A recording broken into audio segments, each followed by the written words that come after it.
Bon Hervé, un mot sur ce début de saison. Est-ce que tu t'attendais quand même à mieux, voilà, avec une équipe qui est restée sur une fin de saison en boulet de canon et un début de championnat au calendrier plutôt abordable?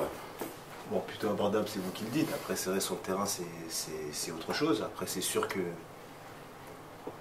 au vu des matchs qu'on a pu faire, notamment à la maison, contre Grenoble et le dernier contre Clermont, il y a eu des périodes où on aurait pu l'emporter et la donne aurait été tout autre. Donc c'est vrai qu'aujourd'hui on reste aussi une équipe invaincue et je pense que ça il faut le retenir. Je pense que dans les semaines à venir on trouvera un rythme de croisière, mais aujourd'hui c'est sûr qu'on aurait pu faire un meilleur début de championnat, mais aujourd'hui on n'est pas... c'est pas catastrophique. Ce match de Brest, est-ce que c'est pas déjà un premier virage important à aborder? Vous n'êtes pas vraiment dans les objectifs, il manque peut-être pas beaucoup de points, mais pas vraiment dans les objectifs. Brest aussi a besoin de points actuellement pour remonter et revenir sur le bon wagon. Est-ce que c'est pas déjà un premier virage? On sait qu'on va tomber contre une équipe très compliquée à jouer devant leur stade. On sait que c'est une équipe qui a besoin de points, tout comme nous, pour pouvoir exister dans ce championnat. Donc après ça, on sait que ça va être un match très important. Après un tournant, il est trop tôt pour le dire, mais ça va être un match important, à nous de bien le négocier et de revenir avec ce qu'on attend. On aime bien les tournants. Oui, je vois ça. On se pose des questions forcément sur le potentiel offensif du HAC. Ça vous agace ça ou pas? Ou vous comprenez? Ben, je comprends, au vu des stats.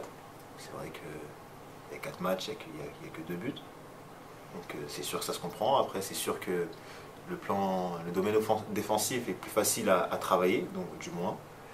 Le plan offensif, il y a des nouveaux joueurs dans moi, et puis il y a des automatismes qui doivent se créer, qui se créent au quotidien, et qui, dès qu'ils arriveront à maturité, feront, je pense, beaucoup de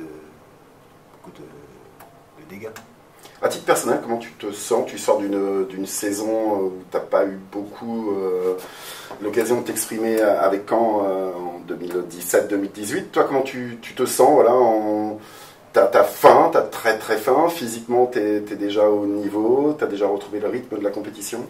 C'est simple, c'est vrai que je sortais d'une saison assez compliquée. Je suis venu ici pour apprendre à travailler. Reprendre le goût du plaisir d'être sur le terrain. Aujourd'hui, c'est ce que j'ai la chance d'avoir dans ce club, au quotidien, avec des mecs vraiment super, avec un staff médical et technique qui nous fait travailler honnêtement très très bien. Donc déjà, dans un premier temps, je suis très content d'avoir retrouvé ça. Après cette fin-là, je la retrouve tous les jours sur les terrains.